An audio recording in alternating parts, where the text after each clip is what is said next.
Hey, everyone, before we get into the podcast, I just wanted to acknowledge some events that took place late last week that have had a direct impact on the folks here at Waypoint.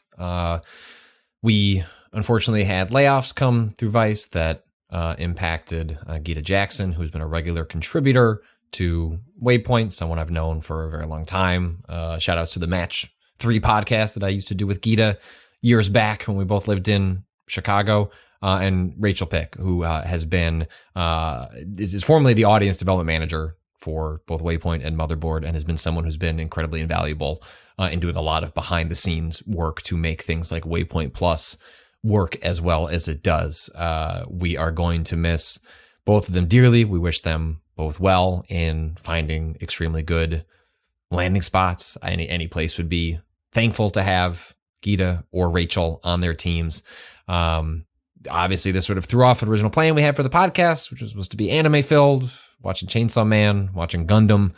It just didn't feel appropriate right after to just jump into that. Maybe we'll find a way to revisit those in the future, either later this month or down the line. So apologies if you're looking forward to that episode of the podcast. And our thanks to all the contributions from both Gita and Rachel over their time in which we've had a chance to work together. All right, on to the show. 本当？見えないでしょ？どこにいるのかな？見えないよ。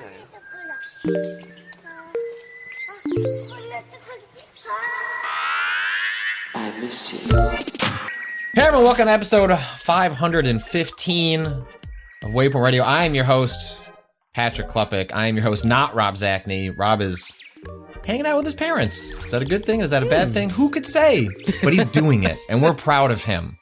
Cado, you said something cursed right before we started the podcast, and you might not want to repeat it. Maybe you just thought it'd be a fun thing to say before the recording officially started. Okay. But I think you need to.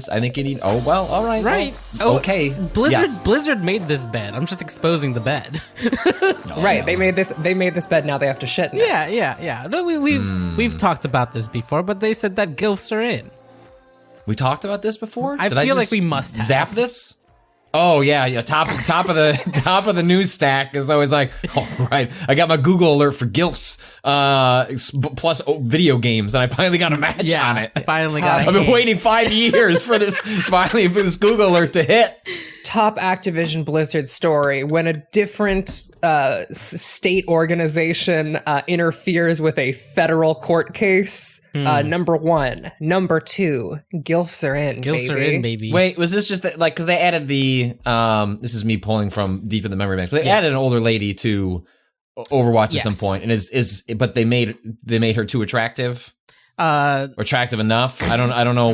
Now I feel like I'm digging myself a hole. All the grandmas listening to Waypoint Radio about to write in and accuse me of being ageist. I'm sorry.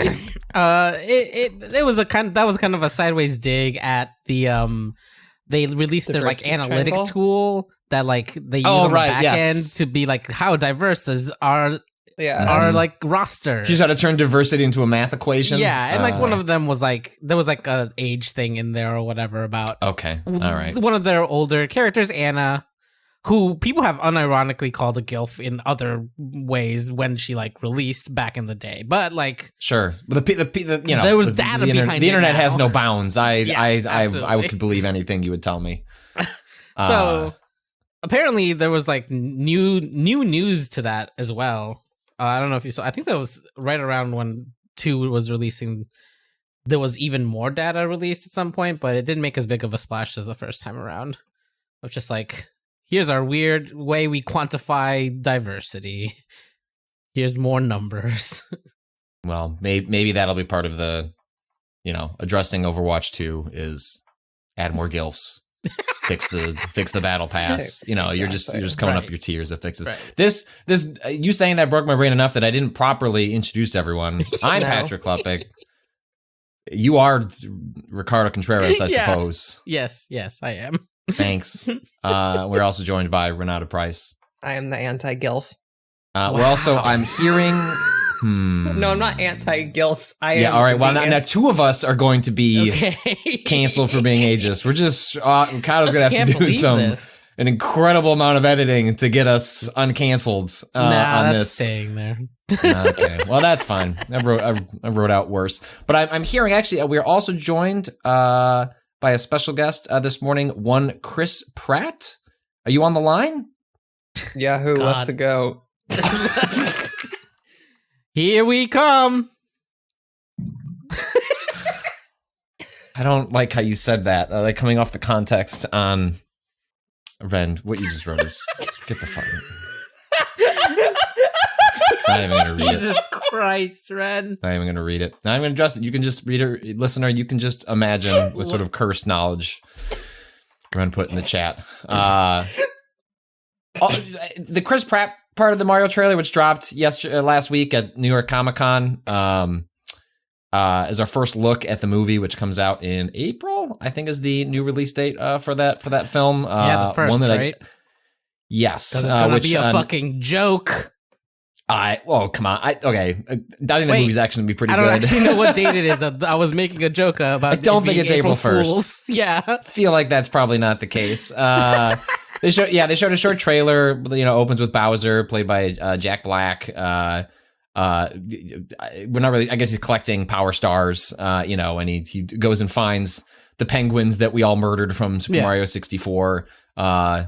Enslaves them, takes their power star, and we also get a brief introduction to Chris Pratt's Mario. All told, Illumination is I have seen all the Illumination movies many, many, many, many times. The thing about Illumination as a studio is they have a very high floor and a very low ceiling, which is to say the animation films they make are incredibly competent and completely fine for a parent to get through many times and not feel deeply upset about themselves. Hey, Patrick. But rarely do they rise to the ceiling of a Pixar. I think the first Despicable Me is like legitimately How do you feel about bananas?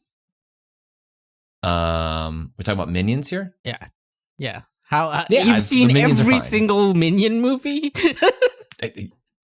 You act okay. The fact that you're acting credulous about that betrays your knowledge of how parenthood works. I've seen most of the Minion movies. I'm not even a parent, and like as a youth, I had to be exposed to them by just like cultural osmosis. Yeah, you couldn't ignore them. And if anything, what's funny is that for all the discourse around, could you do the Mario voice like that's featured in the video game and make that tolerable for 90 minutes to 2 hours?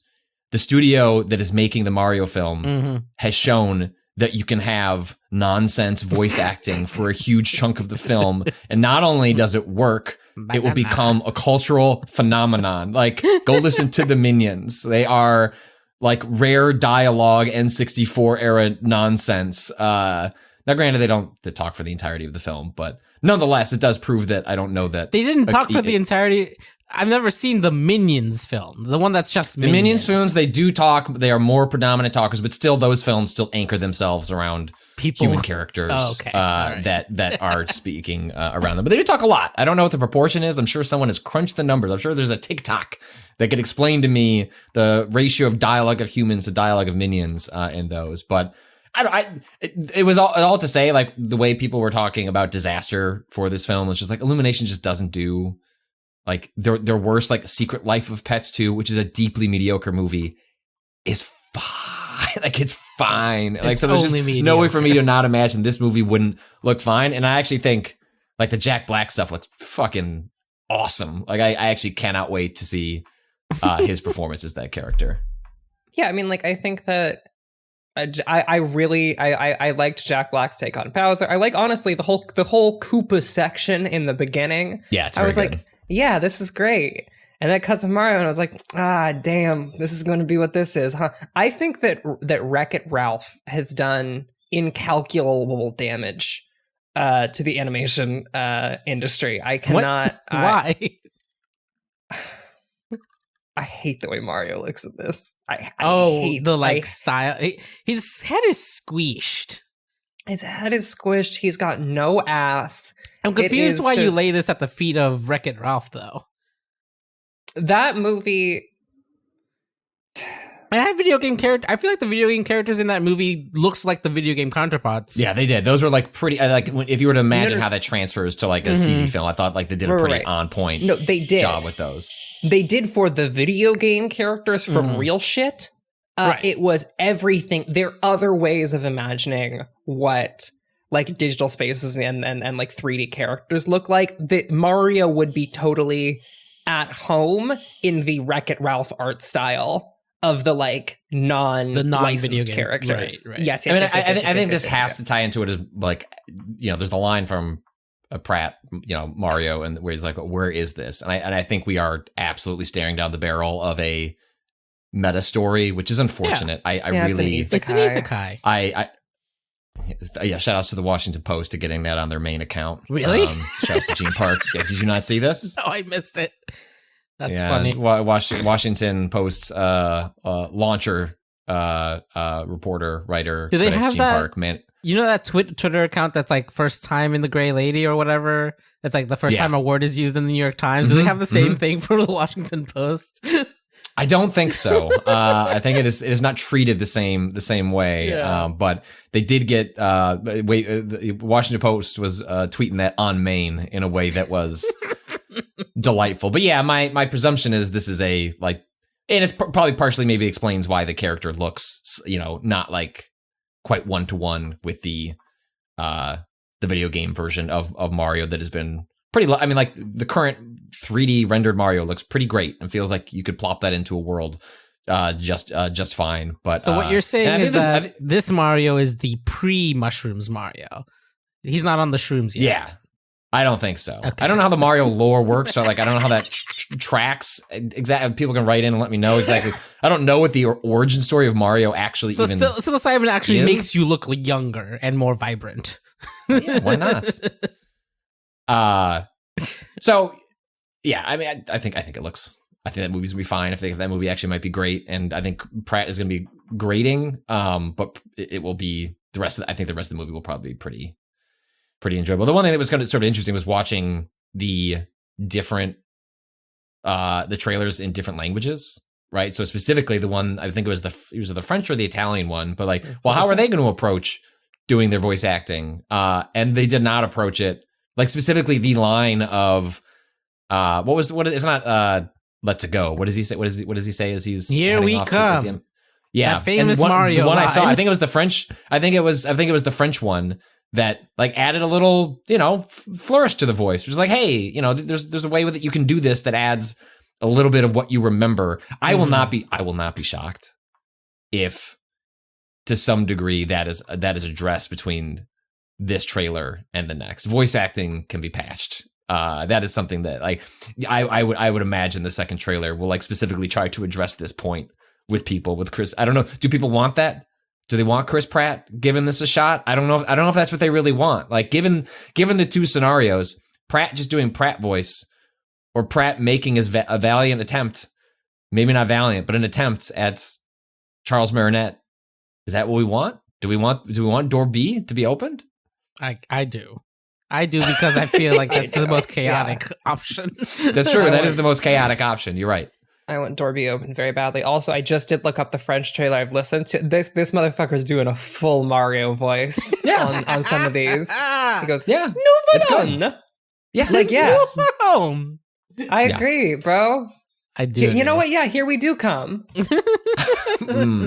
just don't like the inflection on. Look, that's what he says. Here we come. I'm aware. I'm aware. I should say I've already broken the order of this podcast, and a thing I meant to do. I was going to try and finally break what we have done in the past, which is promoting a thing that we're doing all the way at the end of the podcast, and then Cado has to edit it out. We were supposed to start there and then put it at the front. We didn't, but now it's so close to the front that you can't edit it out. Yeah. But you could put the promo that we're gonna do. There'll be another promo. They'll have heard something probably. We are bringing back Save Point next week, Wednesday, Thursday, Friday. We're gonna be doing 3 days of all day and some nighttime, but not overnight. We're still figuring out exactly what we're gonna be doing during the evening hours. I regret to inform people up front we are not going to be able to watch the Twilight movies. We are not going to be able to continue our adventure because Amazon has taken them down. And the way this works is that we stream it through Twitch. And yes, could we put it on a Blu-ray and watch it? Like, it wouldn't be as fun. The whole fun is that it's embedded. And so we are going to be taking a bigger dip into Amazon Video's library, which if you've ever done before, oh boy, it's a big old trash pile in there. There's some good stuff, but we're going to be going places based on how that goes. Less of a dip, more of a steep.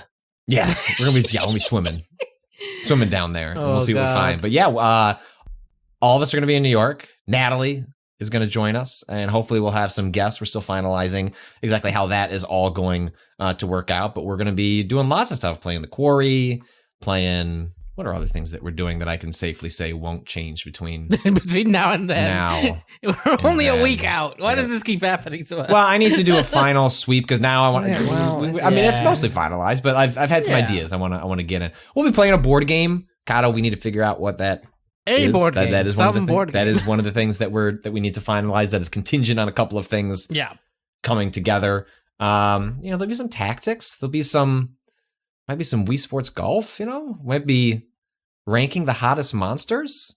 Who would want to do that?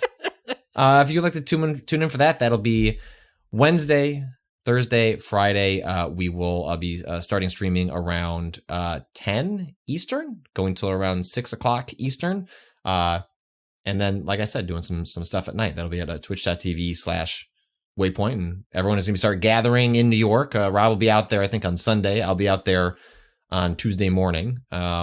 So I'm very excited for all the shenanigans we're going to get up to on SafePoint. So please mark that in your calendar. Get ready for that. And we'll be hitting you up with more of that, teasing some more details about segments and things like that as we fully lock down that. But Cado, you ventured out into the great world of not playing games in a house or an apartment, like going to a place. I went to a where place. A video game company says, Here's a video game that's not out. Would you like to play it? I don't know what that feels like anymore. I have not experienced that in many. Literally, I was going to jokingly say many a year, but it is true.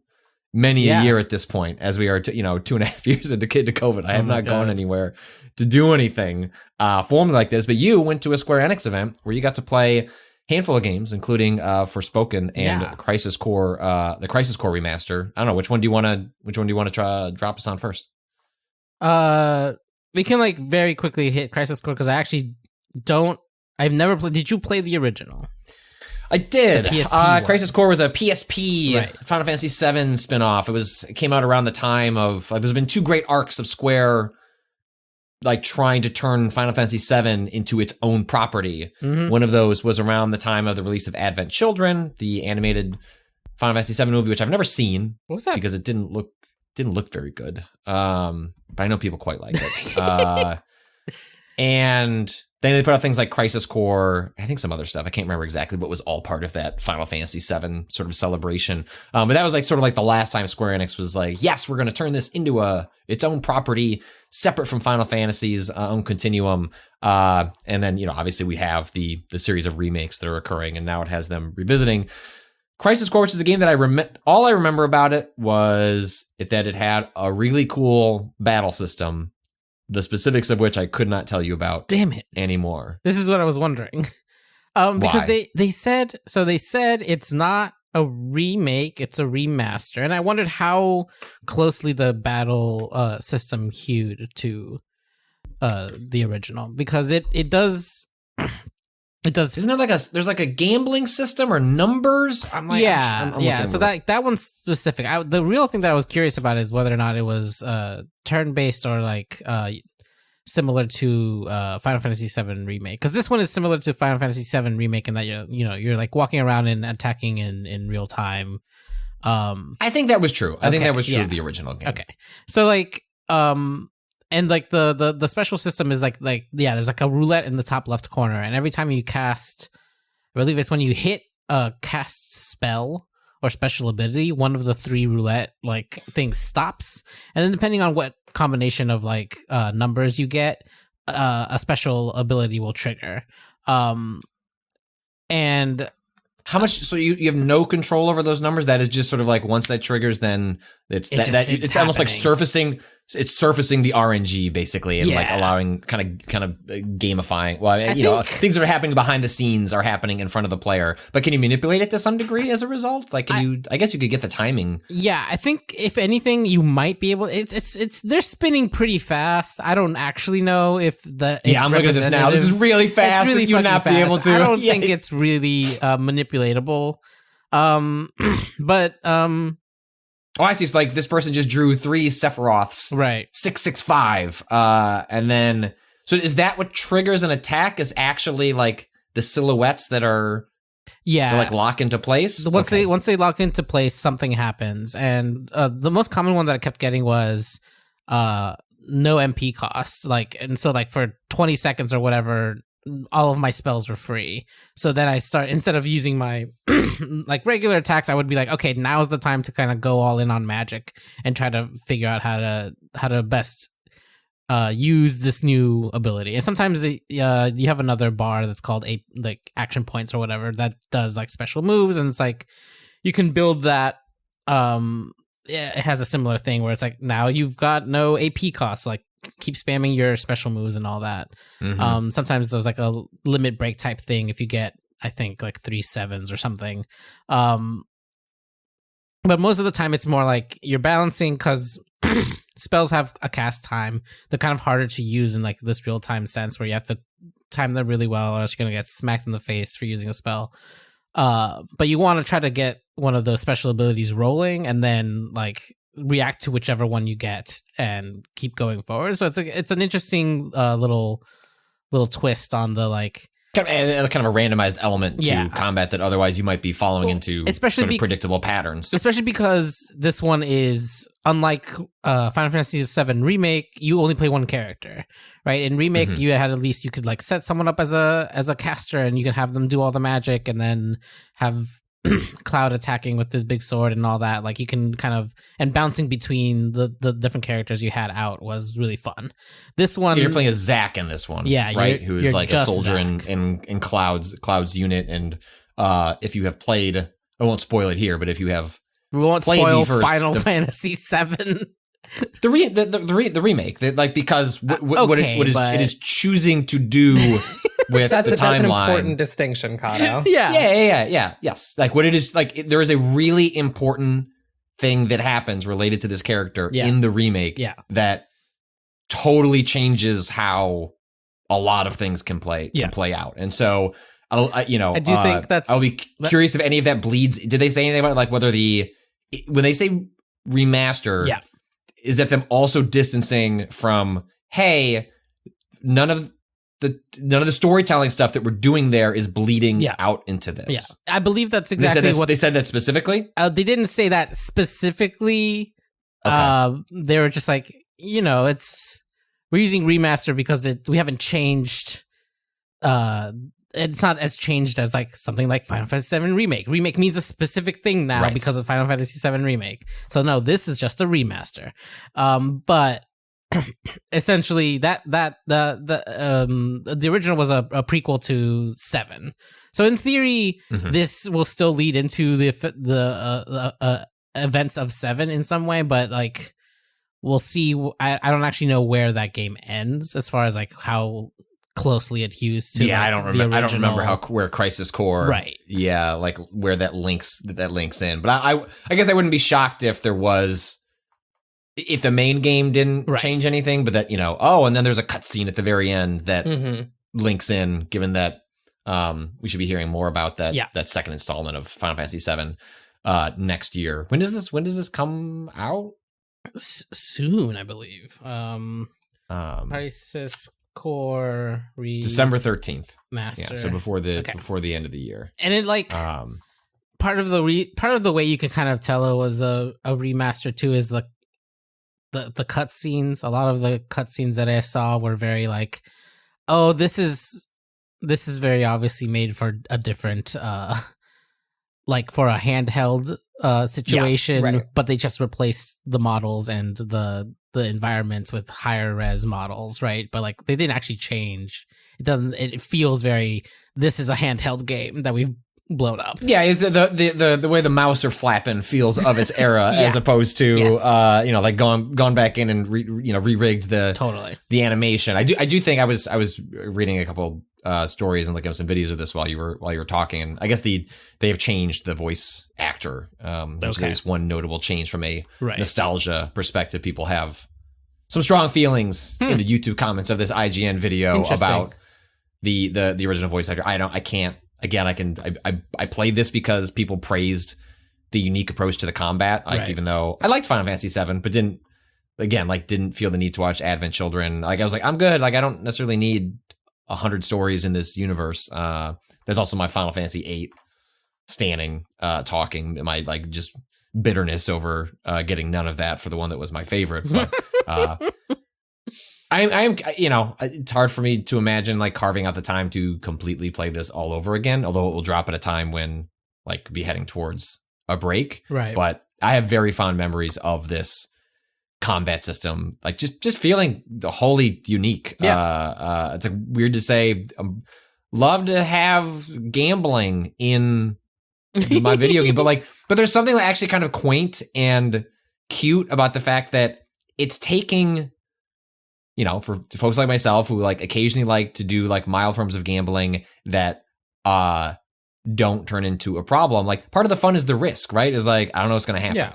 And so what video games have done is monetize that in a way that is extremely gross and exploitative and preys upon people who do not have the same sort of self-control. But what was always cool about this here was like, yeah, but like the unknown is inherently interesting, and throwing that into a pseudo, real-time action game was really fun at the time. Yeah. And I don't think there's been anything like it since. I cannot, nothing comes to mind that even approaches what they were trying to do there. I'm sure that is now just queuing up people to write in and it'd be like, actually, game hey. that did it. Yeah. But like actually having the numbers surface where literally you're watching like a machine rumble through the numbers, and it's like ding ding, like Sephiroth attack. Yeah. The other game you checked out was Forspoken. A game that has had zero problems in announcement, rollout, social media. Yeah. Forspoken, a game that was announced very early on when I think it was actually shown as part of like the PS5 unveiling, or at least pretty close, because it was going to be a new open world action RPG with a world conceived by Rogue One writer Gary Whitta, and I believe Amy Hennig was also involved in conceptualizing this world. I believe that is the case. It's been kicking around for a while now. I will say, whenever I've seen gameplay of it, it looked like it could be cool. But did they let you play it? I guess it's not that far off. No, yeah, I played it. And, I had forgotten that it was announced as a PS5 game specifically. Because I had that question actually. It's like, was this meant for this console?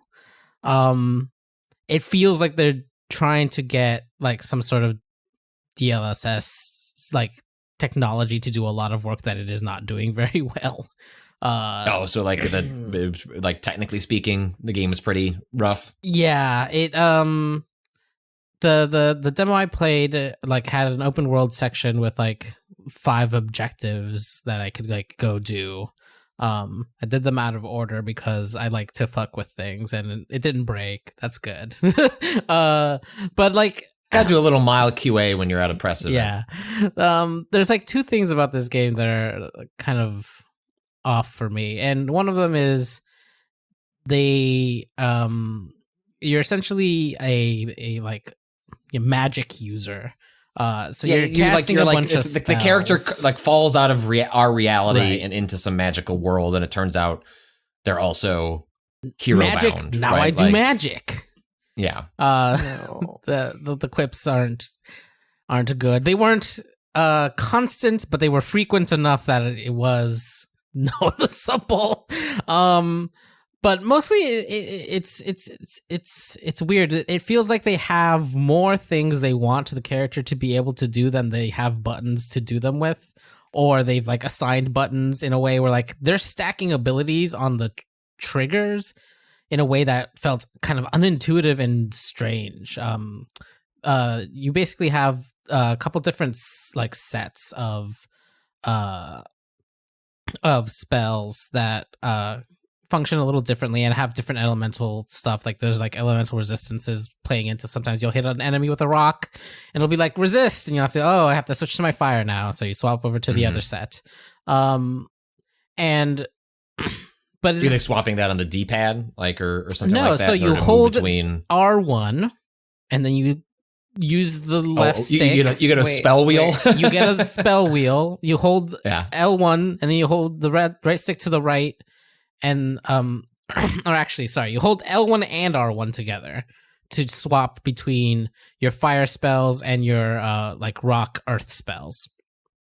And then L2 and R2 have spells on them, and in order to switch what spells are there, you hold L1 for the L2 spell, and then there's a magic wheel there, and then you hold R1 for the R2 spell, and there's a magic wheel there as well. However, there's also some spells that require you to hold the button to charge, and if you equip one of those and you don't hold it quite long enough, it automatically fires a faster spell instead.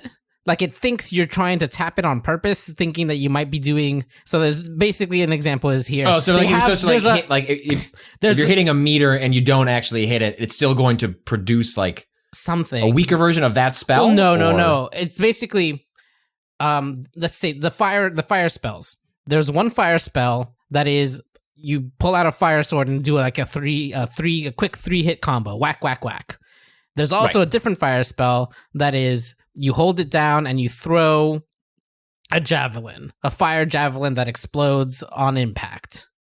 If I have the fire javelin equipped, but I don't quite hold it long enough to for it to understand that I'm doing a hold, because either like I just tap it a little too quickly, or I think I'm holding it, but there's like my character's getting flopped around, so it's not registering the hold yet. It'll throw out the quicker one instead. It'll throw out the sword, whack, whack, whack, because it's like, oh, you're tapping it. You want to do something, right? So it's this weird, like, contextual thing where, like, you know, it's like, why am I equipping these spells if you're going to throw out something that I don't have equipped currently? Why am I swapping in between them instead of it just being... When you do that, does it interrupt... does it take away from an AP or an MP like pool? Like, no, is there a negative effect, or is more just it's just surprising that it's doing it as opposed to the negative effect is that like these animations are like not quick, like right, like I'm like throwing out these swords when I'm trying to throw a javelin at something flying through the air, like, and a lot of things are like, I don't know, like a lot of things move pretty quickly into the game in a way where like I need to throw this javelin now because otherwise this bird is gonna fucking like slam into me. And instead, I'm like sitting here accidentally swiping my sword in front of my face when the bird is like dive bombing, you know? This feels like this is a problem that was solved years ago. Like when heavy attacks, because heavy attacks a lot of games used to have their heavy attack on the default attack button, and it was just hold to do your heavy attack. And then it seems like pretty much the majority of the industry went, oh fuck, that's awful. Oh, it should be a separate button. Right. Ooh, this is what maybe non-contextual buttons aren't good. Yeah, it's like they and like I don't even buttons. So like what are on the face? So one of the face buttons is like run, which there's like magic parkour in this game. I was gonna say like a huge part of the pitch of this game, like from the beginning was like this character out on a vast landscape and sort of like darting across huge sort of like canyon, sort of like sweeping environments. And the implication there being that, you know, hey, like a huge part of this game is going to be movement, you know, and not just like running from one combat area to the next, and the way you do in a lot of action games. And then the majority of that, the experience being strictly that, but that actually the movement, I don't think they were quite promising Assassin's Creed, but I remember like a dash looking really neat. And so I was curious how that plays into the combat flow itself, because I have to imagine that speed is at least part of what you're alluding, discussing here, is that like a lot of things are happening at once. And so I'm curious how that speed transfers to the actual combat encounters. Yeah, it feels like there's definitely, there are like alternate versions of the spells that you do if you're in if you're in the like magic parkour mode, which is also, so are you like holding X and then this is like contextual movement actions are happening in the way that like an Assassin's Creed character climbs a tower. So like how does that practically work out in the middle of combat then? It doesn't, mostly because you're kind of being overrun by people and it's harder to like get into. It feels like they want this flow to happen of like it feels like they're like 2/3 of the way to getting the combat flow of like the PS4 Spider-Man games.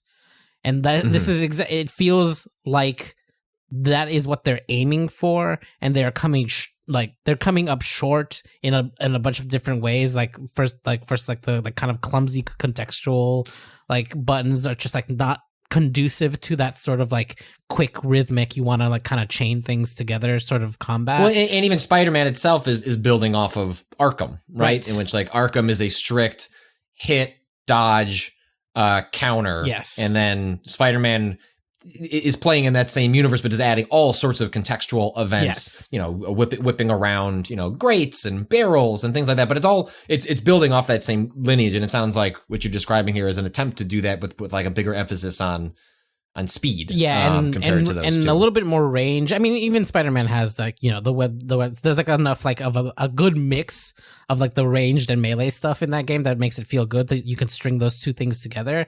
And this one feels like it wants you to do that, but it doesn't actually, it like never comes up as like a natural flow of like, okay, I've hit this person and now I see another one over there where I could like tap the like run button, the dodge button to get my like sliding sword chop into that person or whatever, right? Like it like So the dodge is different than the parkour button. Like it's those the same button. Actions. No, okay, you just tap it. So one's a tap as opposed to a hold. As opposed to a hold. Gotcha. They continue to do this thing of like tapping and holding, and like I don't know what it is about how they've set it up where like I keep accidentally doing one or the other over the other when I want to. And like what makes it weirder too is that, or not weirder, what makes it feel kind of like the game isn't responding correctly is that it's using the sort of force feedback on the PS5 controller, where like it's harder to push down the butt, like it's not just the resistance stuff. And so like to me that reads like if I'm getting resistance from the game, that means it's reading my input, but then it won't throw out what I think I'm doing. And it's like, oh no, actually, because you were like midway through a different animation, we're not actually reading this hold that you're doing for this next attack or whatever. So is this an instance in which the way it's using the force feedback on the controller feels like it's interfering with what you're trying to do, and then absent that, if you were like, I don't know, playing with an Xbox controller on the PC, it would be less of an issue? I'm not sure, because it's like mostly that's just like a read of like what I think the game, but it doesn't seem like the force feedback is actually doing anything. It's just like always on, instead of it being like because I know that I remember when I played Returnal, that game had the way by default it was like on the controller. Yeah, I'm forgetting the exact specifics, but like essentially it was like, hey, if you like press down lightly, it does one shot. If you press down hard, it does like with more force, it did an alternate shot. And like I just could not, like it felt so uncomfortable to hold the controller. And there was just an alternate way of doing it. There was just like, and if you don't want to deal with this, like this physical feedback to change, and I couldn't tell, like, is this me just being a curmudgeon in the way that I also like chafe against, like, not motion controls, but like what's the one that Splatoon has, the gyro controls, right? Like, am I just being old, or like do I just think this doesn't work? And so I'd be curious, when this game actually comes out and you have more time with it, like to figure out, like to parse out where that friction is coming from for you. It's weird because it's just like it's always on. It's not actually providing feedback. It just feels like it is providing feedback. But like every time you press the button, it's got that thing on it, that resistance on it, even if the game is not actually taking in your input at the moment. There's a lot of like very kind of like flashy animations when you're in run mode where you like jump over like rocks and shit and you're doing like parkour flips and all that. And like a lot of times during those moments, like if I like did one of those parkour flips over like an enemy and then tried to attack them, nothing would it wouldn't register the button hits in midair, even though there are attacks that are different if you're doing them from midair. And it's just it feels a lot like I don't know, like almost like they like made these animations like too much of a priority in the like how inputs are taken in.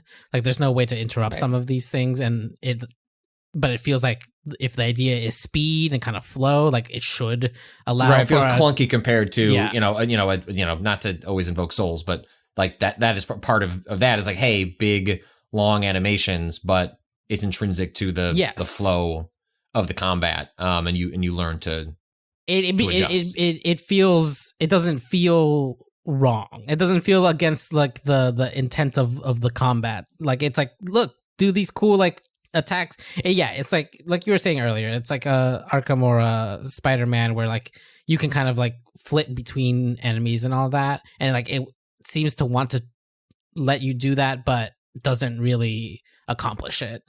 Gotcha. Yeah, it's pretty rough, and it also looks weird. It definitely looks like it's strange. It looks like I don't know if it's actually DLSS, but it looks like it's one of those like they're. I don't think it can be.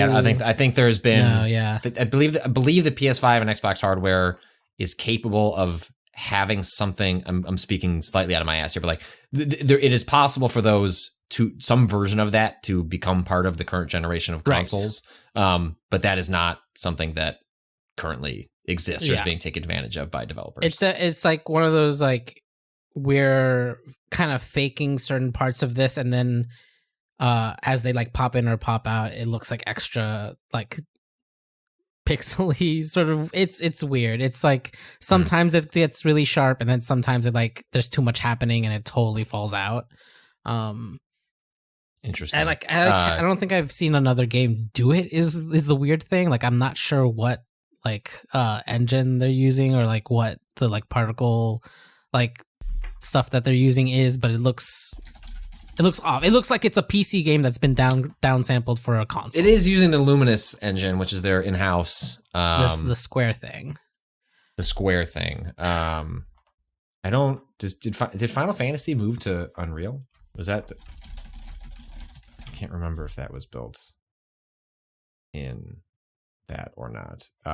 Anyway, one last thing about Forspoken, just because we mostly focused on the combat, but it's obviously also meant to be like a very story heavy game. Like, do you any indication that seems obviously the trailers like right. and the quips like that could be a victim of like bad marketing that's like packaging this stuff incorrectly, thinking they're trying to be funny. And so did you glean anything from the time you spent that there's like more going on in the story in the world that like could grab you beyond sort of like the marketing that's kind of fallen flat on its current pitch? Unfortunately, no. The quips were there, and the quips were frequent. But that's an action. That's in combat, right? So I guess I'm just sort of trying to glean outside of where, of course, there are going to be the quips, which is in combat when they're trying to spice up the right, like the actions of the character. But like even like when you would like reach a story beat of like, oh, we found this. Here's a magical MacGuffin. Like the tone of that doesn't change at all. That is just, it's all the same kind of like weird quippy writing that I don't know. Like there weren't actually any like long cutscenes in this section that I saw. So it was mostly like open world type. Like we're gonna have some lines of dialogue about something that we found in the world, but there weren't any like big quote unquote story beats. So like that part is hard to tell. Like. But like yeah, the writing didn't. It is what the marketing says it is, actually. And it's just like, it's not for me. Some people think that stuff's funny. Like, fine, go with God. But I'm not one of those people, I guess. I'm with a go with God. Yeah. I mean, I don't know how much like Amy Hennig was involved in like the script writing process. Like, I mean, some of that, you know, you could see a lineage out of Uncharted and things like that. Like arriving at a place with Forspoken, right? Like there, maybe the overarching narrative is a little more interesting, but like we didn't get really much of a peek at that in the demo that we played. Okay, I will say that it is entirely possible that some of this might flow a tiny bit better in the game itself when you're introduced to things in a certain order. Sometimes that can help unlock the sort of same like, with the combat, right? Yeah, Like that, this this is intrinsically the difficulty of, because they like gave us a game shown off this way. Yeah, it was like a late game. Like you have basically everything unlocked.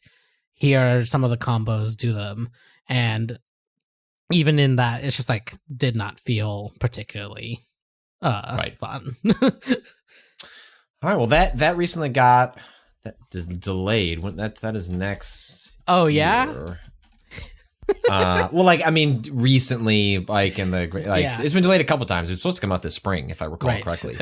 Now it is coming out January 24th, 2023, in an increasingly crowded January, February, March, in which some things are going to have to inevitably slip unless they want to hit for the financial quarter. Or the fiscal year ending, which for a lot of folks is the end of March.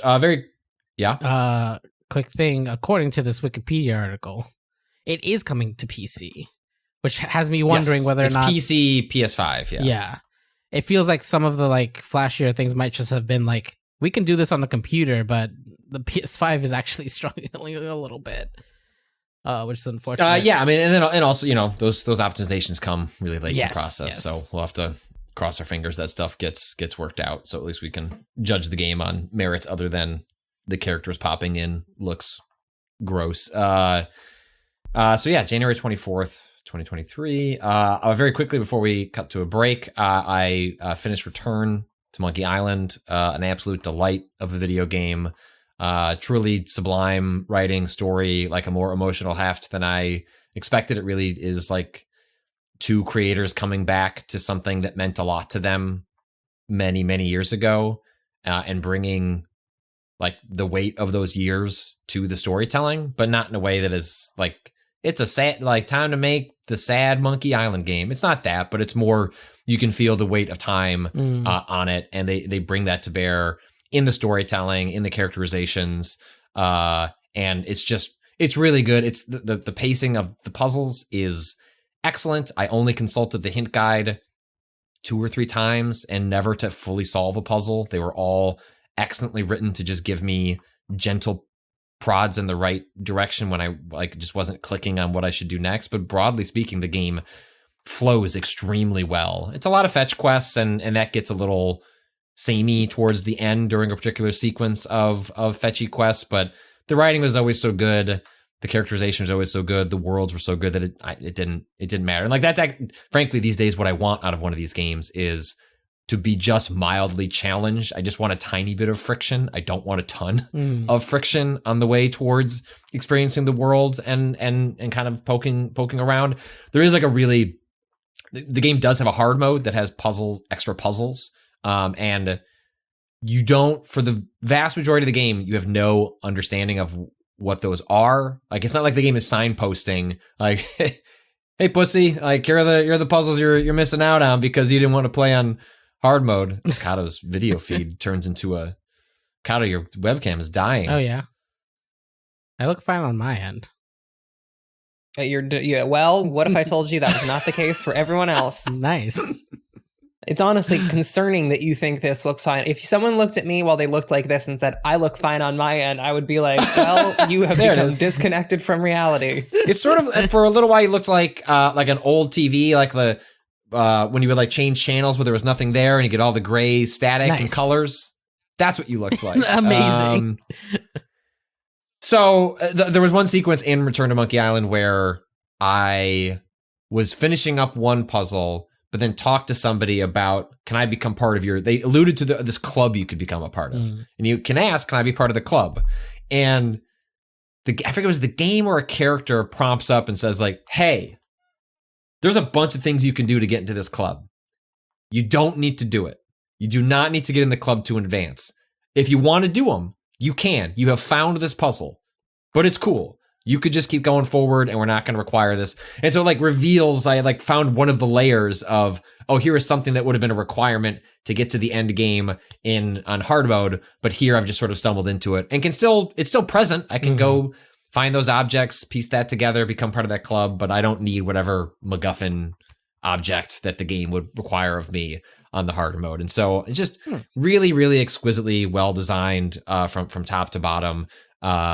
And the ending in particular is like really interesting and an emotional way that I was not expecting from a new Monkey Island game. So nice. Cannot recommend more highly. It is really, really worth visiting. And I think even if you have not played a Monkey Island game before, like this would be a good entryway into the rhythm and flow of it. And then you could very easily go back to the older ones and drop into those. So as we return to Monkey Island, we're going to take a quick break, come back, talk a few more video games.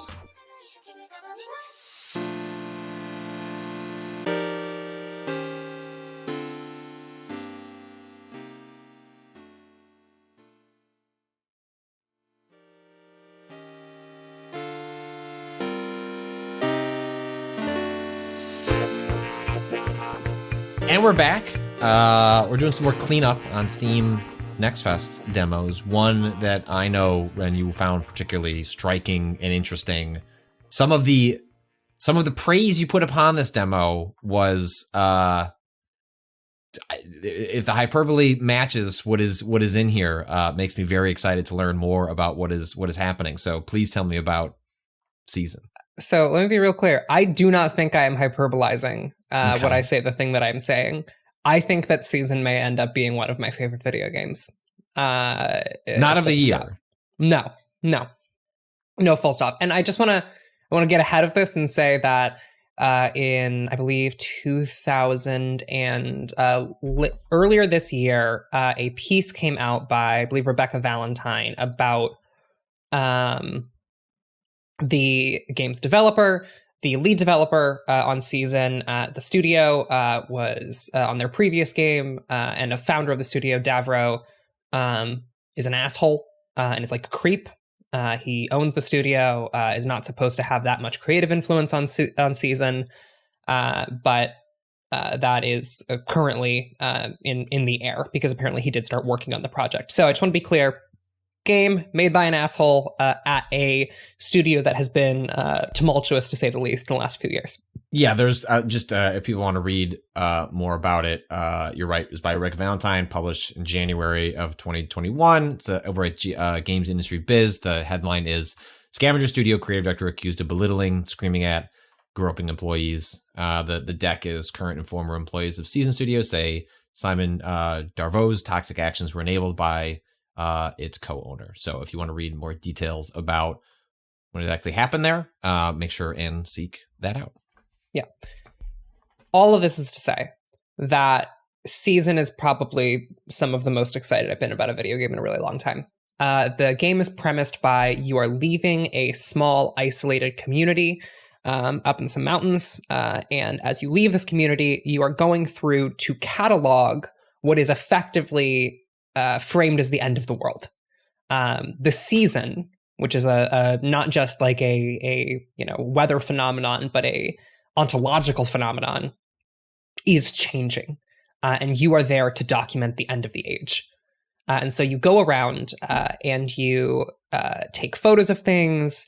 You have a camera, you have a microphone, and you have a journal that you can fill with pictures, sketches, and little phrases that pop into your character's head as they try and catalog the world that they have lived in.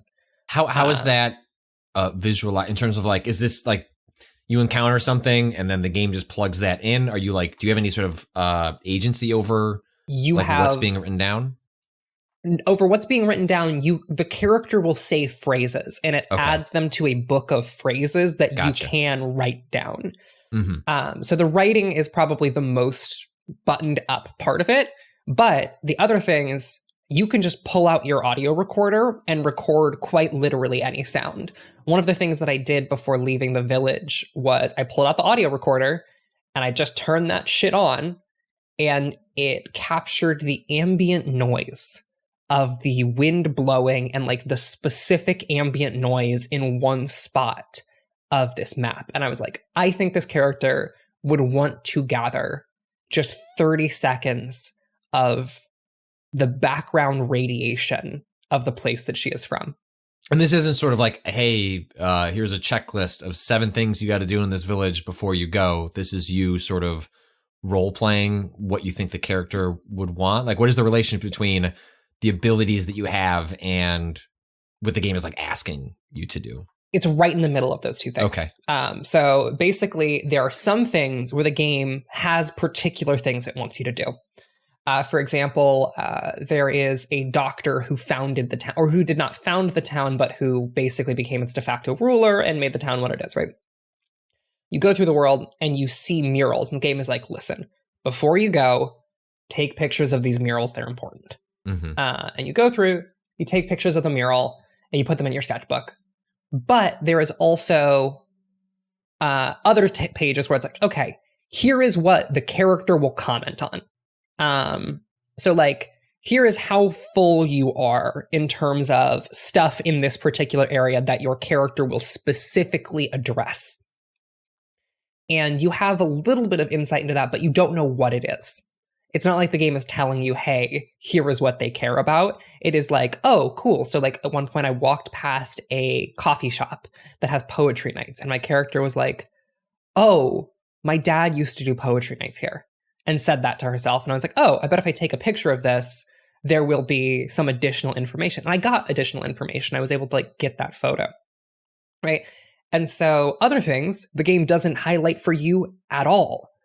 For example, the sound of fresh water running through a fountain. If you record the sound of water fountains in this particular town, your character will tell you about the like a little bit about the like water filtration system, right? It is pretty varied in terms of what you're learning about, and in terms of what the character actually like pays attention to. And so it's a mix between the role-playing heavy, I'm going to do whatever I want and really get into this character, which is how I was playing the game, and a little bit more structured, like movement through a given space. It reminds me actually a lot of Umurangi Generation, is I would say the comparison point for what it is asking you to do. It's basically that each area has a couple things it wants you to do. And once you do those, you become familiar enough with the area to be able to go back through it and be artistically expressive. And be like, oh, cool. I bet as I'm going through this place, oh, I bet a picture of that would look really good in the scrapbook. And on the actual journal, that is where the game is just like letting you do whatever the fuck you want. Do you want to make a little itty bitty picture and put it in the journal? Do you want to make a big picture and put it in the journal? Do you want to turn it at a 45-degree angle?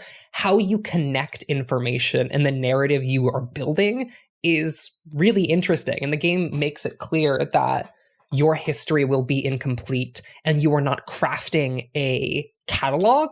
You are crafting a particular narrative of the end of this world. And so like in the first village, I chose to really latch onto the narrative of the relationship between your player character and their best friend. And I was like, okay, how can I find a way to use these photos as the like connective tissue between two sentences that are technically unrelated, but feel thematically related to this like moving on sensation. And so you're doing this really cool collage work that is, it's engaging. I love it a lot. It feels like a development on what I really loved about Umurangi Generation, and pushing all of those things a little bit further with a significantly higher budget. Also, the game is fucking gorgeous. I was just going to say, I was looking at some screenshots. It's very striking. Also, I have to ask, how is the bicycling? I did not see the bicycling. No, okay. I know, all right. I'm sorry, but it's It's okay. great. It's all right. That it's such a unique mode of travel that you don't see in many video games. Like the only time you see a bike is when, I don't know, like you're playing a GTA or an open world game and it's like, yeah, and you can also ride a bike. And I like that, like the main mode of travel in this game from like one place to the next is this character riding a bike, which is just neat. Yeah, it's sick. I think I really love it a lot. It immediately gripped me. It feels genuinely exciting. Like playing it made me very excited to see where it goes. And yeah, I'm pretty thrilled after playing it. Awesome. Well, yeah, that is a season, a letter to the future. Similar sort of thing happening with this and the new game from the studio behind Gone Home. The name of that escapes me, but when the best you can hope for when studios go through challenges like this is that hopefully the many folks that work under the folks who suck are able to take control of that project, make it their own, and if they choose to stay and want to make it their own, are able to do so successfully. And so I'm rooting that studio is better and that those people were able to find that agency and make this something special in the end, because it sounds really, really neat. I missed the wind. Oh, you know what? I did download that demo and I didn't delete it, so I still can play it, I think, before. Yes. I would recommend it. Because the Steam Next Fest is technically over. I think that ended on Sunday. And that says coming soon. So we don't know exactly when that's coming, but probably I would guess sometime first half of next year. It was supposed to be fall of 2022. Oh, okay. So sometime early next year, probably. Yeah. Cool. The last game we're going to talk about today on a shorter pod, because we have a shorter week and many things going on, is a game that I'm being told was weekends hours have been lost to. We should maybe not speak of the fact that it can be played on mobile devices because it may cause further issues. But it is a game called Slice and Dice. Just what, Android? Just Android for now. Just because I did try to go download it and it was not. Okay. I gotcha. Slice and Dice. What is Slice and Dice? Who wants to start? I mean, who's been more cursed by it? I think Ren, because I'm more cursed. I can tell you with confidence. I did. Well, it was 4 hours starting at 11, which is not great. Right? It's one of those I was gonna get ready for bed. Here's a quick game that I can check in on for half an hour to an hour, and then did not stop playing for another 3. I put probably 10 or 12 hours into this game over the weekend. Yeah. Wow. I just heard about it late. I was like, oh, what is everyone playing over here? And literally late. Yeah. Yes. Yeah. It's something. It may be one of my new favorite roguelikes. It is crazy good. Yeah. The basic premise of Slice and Dice is that you have a party of 5 adventurers, all of whom are defined by the sides on a 6-sided die that they have access to. So you roll your 6-sided die, and basically whatever that character does is determined by what side their die lands on.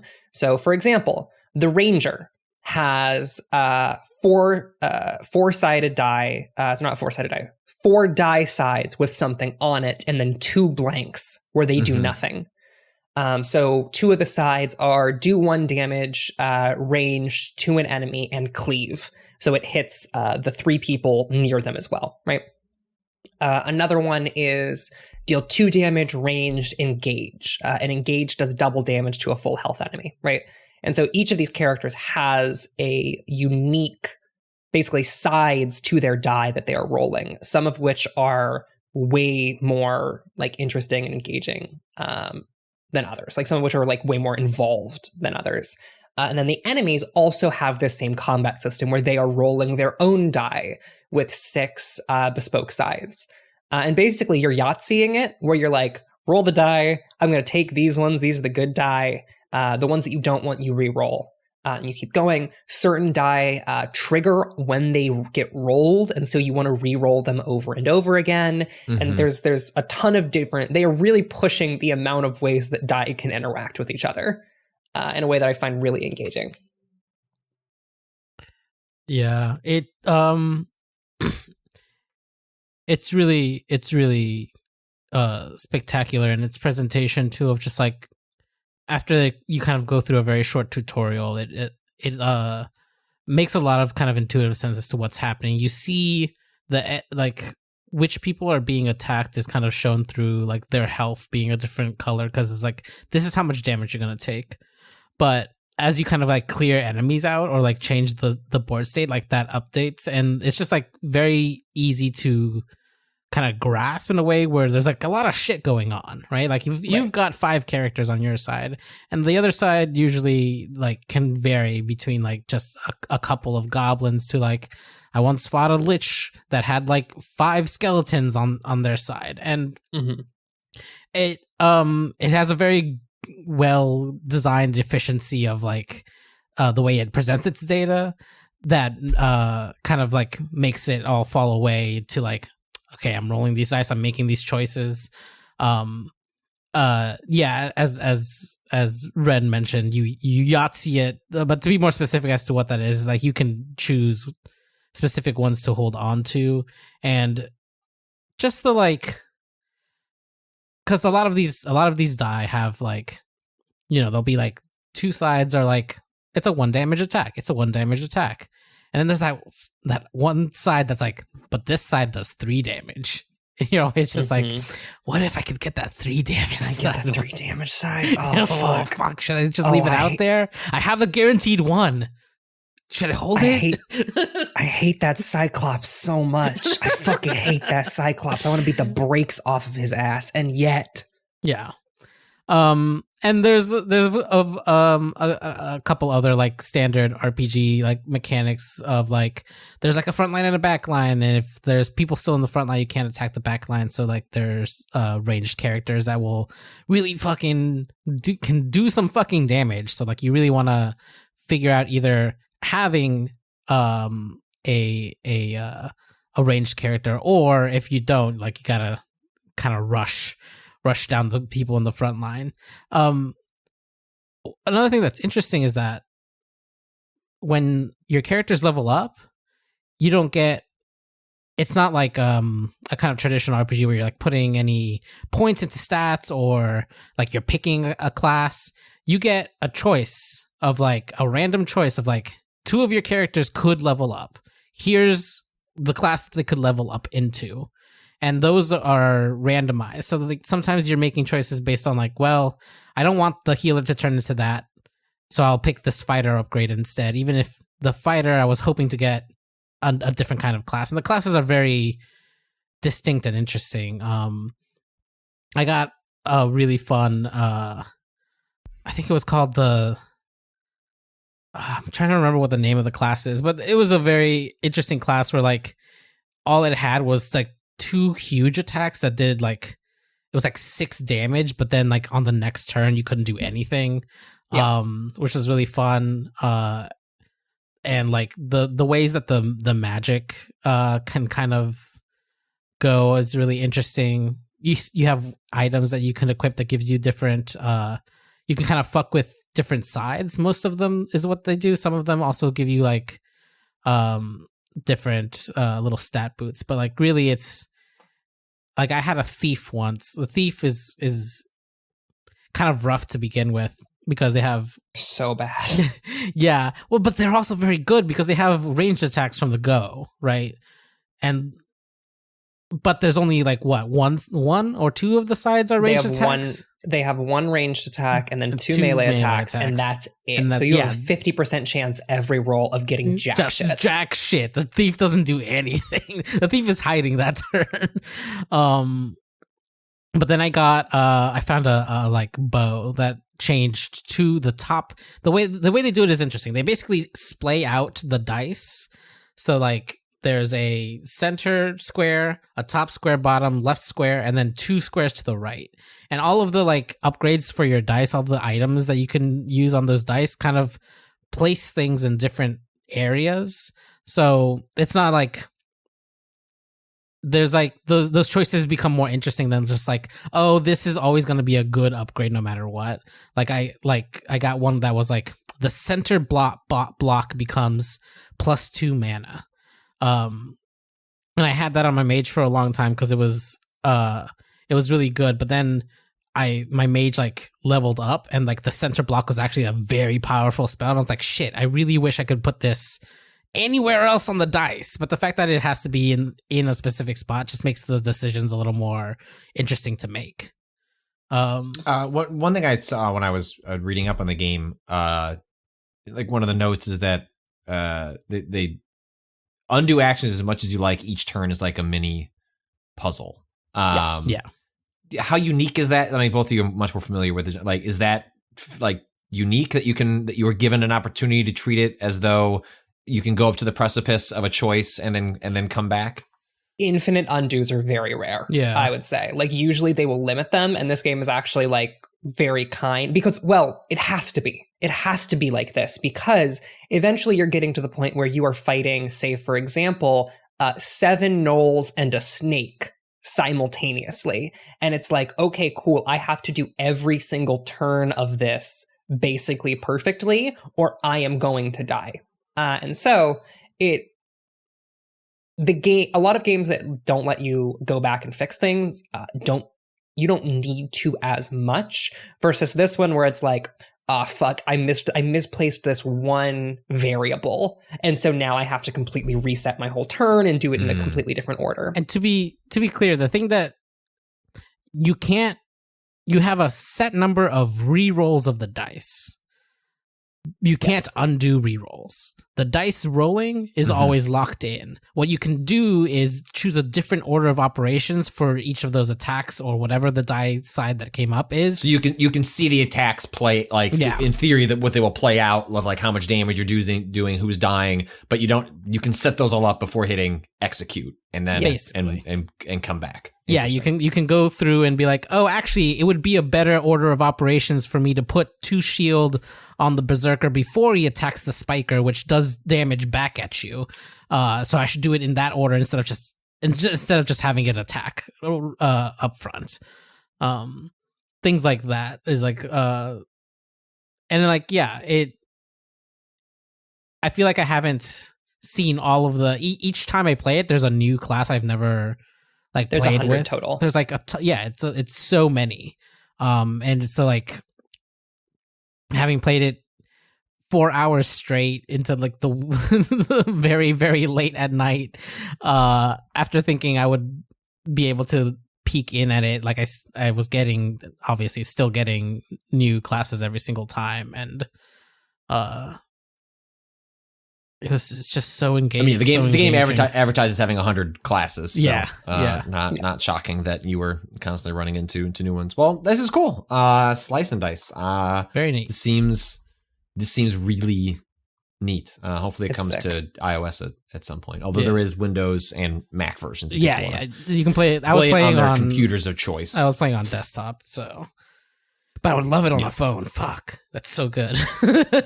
It's really good on a phone. I laid in bed last night and I was like, you know what? I think I'm just gonna chill and play Slice and Dice for like a few hours while listening to a podcast about Cuba. Nice. I was listening to Blowback. I wanted to bring up Cado. I don't know if you saw any of this, but people had some clarifications on Moonbreaker, a game we talked about quite a bit. Hell yeah! On last week's pod, let me pull up one thing I just wanted to point out too. So we have like Chris McMullen on Twitter say, I agree this is a model that can be abused, but right now it's fair. Outside of paying for the game, I've spent $0 and have every unit. They give you a bunch of free boosters to start. You can use a fair price of in-game currency to buy more boosters. For every dupe you get, you can get currency to either buy a unit you don't have or upgrade a unit's rarity, which only impacts cosmetics. Certainly is something to keep an eye on as it could go bad, but right now you can complete the new player objectives and have enough boosters and currency to own 90% plus of the units, right, and gain the rest after a few more hours of play. Well, that's the trick. The boosters aren't free, right? You're paying into the founders at the moment, so you get 10 boosters. That's technically what you're buying, quote unquote, to get into the early access. But when it goes free to play and launches at 1.0, those boosters are not likely to be around for new players, right? They haven't said definitively whether or not, but like right now they're presenting those boosters as this is what you're putting money in for, is that you're buying the boosters up front. Okay. We'll do a quick dip into the question bucket. You can write in at gamingadvice.com with the topic questions. I wanted to read this. It was a good question and also kind of a touching note. So this is a little bit of a longer one, but this comes in from Landon. Okay, well, Dear Waypoint Whack Packers. Hey, what the fuck does that mean, bro? Hey, whoa. Répétez-vous? Longtime listener, and before my question, I want to say I've discovered you guys about 5 years ago living in Korea when I was first getting into podcasts. The game podcasts I've come to find, yours are the one I've listened to the longest, either due to interest waning on others or more frequently, sadly, them not surviving. RIP Fanbite. I've been endlessly impressed by how all you've been able to keep that Waypoint Whack Packer energy, even as some Keystone Packers have dropped. Bro, what the fuck are you doing? What are the words coming out? I love the energy of this. In Korea, I lived right beside a great hiking spot in a mountain base. And listening to the pods and doing that long hike became my morning routine in the middle of the week and at the beginning of the weekend. I've since had to return to the States, stuck deep in rural Tennessee, having to take the role of caretaker of elderly family members. The adjustment has been a hard and sobering one for a lot of reasons. My grandmother passed away last month after a 1.5 year bout with pancreatic cancer. The podcast has been such a comfort constant to me in what has been a trying and unexpected time in my life. I try not to fall into weird parasocial connection fans sometimes have. We have never met, most likely will never meet. Even if we did, I imagine we probably won't get along anyway. I mean, stand up for yourself, Landon. I think you're gonna dunk on yourself that hard. I promise. We're not that cool. I'm not nearly smart enough to hang out with you Packers. Oh my god. But I want to let you know all that I appreciate what you do as someone who will most likely be lost to space and time in one of the worst of the flyover states. Go Packers. Moving on to my question. I am curious about where everyone on the pod stands on physical media at this point. I know as journalists, you get digital codes for games, so I assume you get very few, if any, physical games. But what about other mediums? I don't think of myself as a purist, but I always find myself getting physical when possible. I don't really have anything against digital. When the option is digital only, I don't have an issue buying something that way. I also have multiple streaming service subscriptions, yet I still buy physical media pretty frequent, whether it be games, films, books, or even CDs, when I find I really enjoy something. I bet I'll be getting Nope on 4K when it hits, for instance. Yes, you and me both. Hell yeah. Or if it's an artist I follow, such as pre-ordering every Murakami book as soon as I can from a cozy bookstore in my old college town. I guess it's old school, or at least feels old school. DVD releases of shows and movies come later and later, if they come at all at some point. And most people I know buy almost no practical media outside of games. I've even heard speculation that Sony and Microsoft could do away with disk drives in their systems at some point in the not so distant future.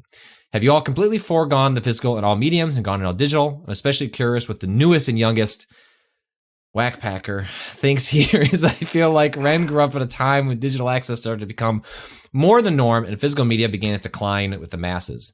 Was there ever a point in her life when she got physical media as a means of pure necessity and not just as a collectible thing? I'm genuinely curious. Thanks for all you do and keep that Waypoint Whack Packer energy going. What does it mean? Landon, What does it mean? Here's what I'll say is that sometimes when people attempt this, they throw it out there, it doesn't work, and they just want to hear it read, and they know it's an L. Fuck. I love that the commitment to the bit because it got funnier as it went along. No, I'm all bought in. Listen, welcome to a save to point, more pack. like whack point. Well, let's start with you, Ren. What is these days your relationship with physical media? You know, not just games, but just sort of broadly. How do you feel about collecting things that are the things that you play, listen, watch? I'm a big physical book. I'm a big physical book person. I love me a physical book a lot. It's better for my mental illness addled little brain. I love a hardcover book. Actually, sometimes I will just go out and rebuy books I already own if they have really gorgeous. I found a particularly gorgeous copy of Not Faulkner. I found a particularly gorgeous copy of Foucault's The History of Sexuality, Volume 2. That was stunning, and I was like, "This is pretty enough. I'm willing to drop $40 on this." And so I'm big into buying physical media if it's books. When it comes to like games, I like the idea. It's just not particularly like viable because most of it is like those collector's editions or like limited run physical games, and like that style of it just doesn't work for me. There are a few games where I would really want it. Disco Elysium, I've considered it because that game is extremely important to me. But earlier in my life, of course, I got physical media. Like when I was growing up and playing games, I was like got Game Boy games. The first Game Boy I actually got was a hand-me-down because two family friends who worked in a national park, and this is the most Renata origin story possible, showed up at my house one day for like my family, and were like, "Hey," these are two lesbian women who work in a national park, and they were like, "Hey, some kid left a Game Boy, and quite literally like 24 games, and they never recovered it all summer. We are giving it to you now." So kind of prophetically, a bunch of cool lesbians gave me a hand-me-down GBA, and so I do love a GBA cartridge very, very much. But yeah, that is my physical media relationship. Yeah, for me, don't have a lot of interest in like coveting games physically. It's also just not something I don't revisit a lot of older games, and so like practically speaking doesn't make a lot of sense for me. And also just the advent of things like emulation is just like if I want to revisit something, there are easier ways to do that than to pull it off of a shelf and play it on the original hardware or anything like that. And also just I think similar to you, Ren, like so horror movies are what I like to collect. Like that is the expansive collection that I now need an Excel spreadsheet for, not because I have thousands, but I have just enough that the way I usually collect them is like when Target will do like a 2-for-1 sale on like Blu-rays, or they'll be like, I buy one, get one like half off. And like, that's when I'll go buy a handful of them. And I'm usually ranking them from price, like lowest to highest. Cause oftentimes that is where I'm finding a lot of like weird 60s, 70s, and 80s like Blu-rays that you can find for like $6. And then if I spend like on these Target sales, like I can only have to spend $30 or $40, and I can get like 10 movies. But now I think like 4 times had a package show up, and then I go to put it on the shelf, and I'm like, oh, that's already there.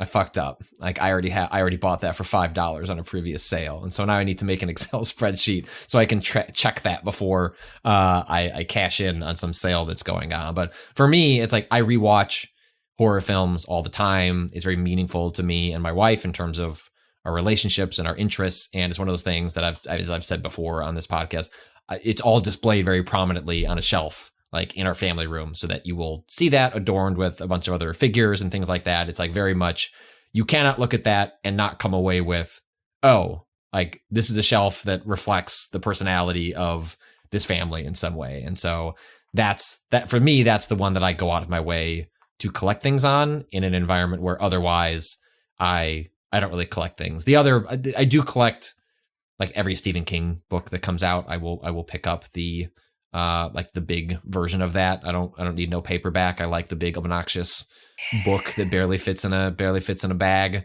And so I've gotten into that where like I like when the library sales happen locally, and I'll go there and just like I'll go to the horror section and just buy 5 or 6 books, and those get added to a shelf. And these days people are purging their physical media to such a degree that it's really benefiting me, because you go to like these library sales and you can buy tons of movies for just bargain bin prices because people are just tossing them out. And it's like, I don't know that I needed Scream 4. I don't have the other ones, but I'll pay $1.50 for it. So I'll get the other ones when Target does their sale later. So that's where I'm at for me. Like horror films especially is where physical is important. And then I also draw a distinction between like I've slowly over time mostly replaced the DVDs with Blu-rays of the equivalent films, but then I have a certain hierarchy, which is like I don't need the 4K of The Nest, which is just an obscure, like a bug-filled horror film. I don't need the 4K re-release of that. But like Halloween, the original, is one of like an all-time classic. Like that I do want to own in 4K. So like selectively, I will then replace those with like the Ultra discs, which I've only done for a handful of things: Jaws, Halloween, and some others I need to get to. But and then I had sort of like end up having like a disc hierarchy of ones that I'm willing to pay a premium to replace to have the highest fidelity for. So, but then it all comes blaring out of a shitty TCL soundbar in my in my upstairs. That when I saw their news reports this week that the supply chain shit where and then people being at home has forced companies like Target, Walmart, Amazon to buy way too many electronics and other things, anticipating a demand that is no longer there. And the reason there is already holiday sales happening this week, and that those sales are only going to get like increasingly brutal for the companies that stock this stuff, I will at least be able to replace that soundbar with something more meaningful later this year. But Cado, where are you at with the physical realm? I mean, before I got this job, I would buy everything possible, but like that's been a losing battle, especially in games. You know, since Steam became a thing, I don't know. Like I have a physical copy of Mass Effect 3 for the PC, which I think might be the last time I got a physical. Got to keep copy. that one around. I'm pretty sure. I'm pretty sure it's not even a physical copy. I'm pretty sure it's a box that had a Steam code. In it. Yeah, that seems right. I remember buying the box and being like, yes, I am getting a physical copy of this game. And then opening the box and being like, oh no, I am not getting a physical copy of this game. Well, especially for PC stuff, especially as nobody owned Blu-ray. It was very rare to have a Blu-ray drive in a PC. So then it became increasingly weird to be producing. Like, what are you going to put this on 7 DVDs? Right. You know? And like, I wish, I don't know. I have like most of my Switch collection is physical because they still make fucking cartridges, which I enjoy. I feel like that's very common for a lot of people who've like probably gotten out of the physical game for a lot of consoles, but not for the Switch. The Switch. Yeah, that was just so tasty. Jesus. God damn it! I'm gonna put that in my Halloween candy for the block. Hey kids, eat this copy of Mega Man 10 or whatever I have laying around. No, I don't want to. And like movies, I think similarly is one of the last places where I still get physical media because it's still being made in a way that I can access. It's usually just like, no, we should own this. Like I'm gonna get there's like a small list of like, this movie was good enough, we will rewatch it. And things like in the last like 2 years, for example, I think I have I'm gonna get a copy of The Green Knight and Everything Everywhere All at Once, are 2 movies that I think I would like to rewatch at some point, and don't want to like rent to stream, and like are also like specifically The Green Knight is, I mean, both of those movies actually are very visually intense, and like Green Knight is so fucking good. The stream is not. We fucked up by not doing a podcast about The Green Knight. Yeah, we did. It's so fucking good. The streaming quality is still not there, even with like 4K streaming. Like it fucking especially rough. The Ultra discs. I feel like the difference between like a real like the stuff on like Apple stuff tends to be like really really good when you rent it, and I don't see a huge difference between the like a decent Blu-ray and that, but the difference between even that and an Ultra like a proper 4K disc is like even I can tell, especially if it's a movie you care about. Yes, and especially like those type of movies that are very visually like dense, you know. All right. Well, again, you can send in additional questions to gamingadvice.com. You can send in, if you want to send in questions for the next sports podcast, you can also do that by gamingadvice.com with the Title Sports. Sports? We may do one this week, but I'm worried that Rob and I will not have time. So we're trying to figure out when the next one of that is going to be exactly, because we will have Save Point next week, as well, which is just as good of a time to also mention to you again that Save Point will be happening next week. More details to come on charity and all things of that nature. But broadly speaking, Wednesday, Thursday, Friday, 10 to 6, lots of shenanigans, lots of maybe we'll order good pizza this time. But then you missed it. We got good pizza last time. We did get pizza last time. Yeah, it was really good. Yeah, but it was really when good. I'm exerting my creative control over the project, I must drag us down into the mud. And so even if we got good pizza, we would have to get something else. I don't know what that is. I'm going to work that up. If you got ideas, please write into gaming@vice.com with the suggestion. Gross. Gross. And, what should we eat? Let me know. Let me know what you think. That's going to be a wrap on today's episode of Waypoint Radio. If you want more from Waypoint, you can follow us on Twitter @Waypoint, on Facebook, YouTube @Waypoint Vice, on Twitch, twitch.tv/Waypoint. This podcast is brought to you ad-free if you're a subscriber at waypointplus.com. This week, we will have, for Waypoint Plus subscribers, the My Turn episode of Escape from New York. You voted. Yeah. We potted. We escaped to New York. And then you will learn what movie we're watching next, which I guarantee you will never guarantee you cannot guess where we're going next. And that's not even like, oh, Patrick, you love to troll everybody. Like, no, this is you don't the way understand. the wheel is turning in a different direction, and it's going towards Rob.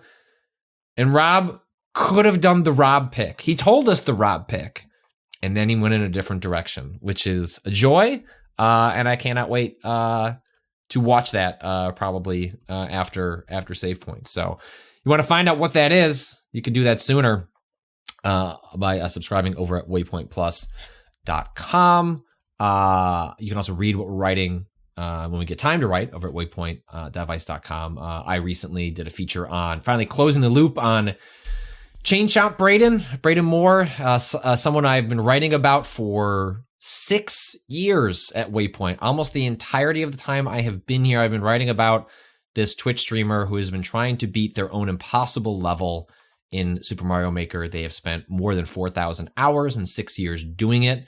And so I checked in with Braden after finally nailing their accomplishment on being that level. So you can check that out on the website. And maybe we'll have other stuff later this week. Until then, you can follow me at Patrick Klepek. Cado, where can we follow you? At @A_Cado_appears. And Ren. You can follow me on Twitter at Ren or Raven. And lastly, our theme music is by Bowen. The track is Miss You off the EP Pale Machine. You can learn more at waypoint.zone/Bowen. That's us calling time on this podcast. We'll talk to you again. Maybe later this we got to figure out the pod schedule. There might not actually be another one this week, and then that'll just show up on Monday so that we have a pod a week. So everyone be chill. It's weird around here right now. And you're gonna get a lot of cool shit next week, so it's fine. Fuck capitalism. Go home.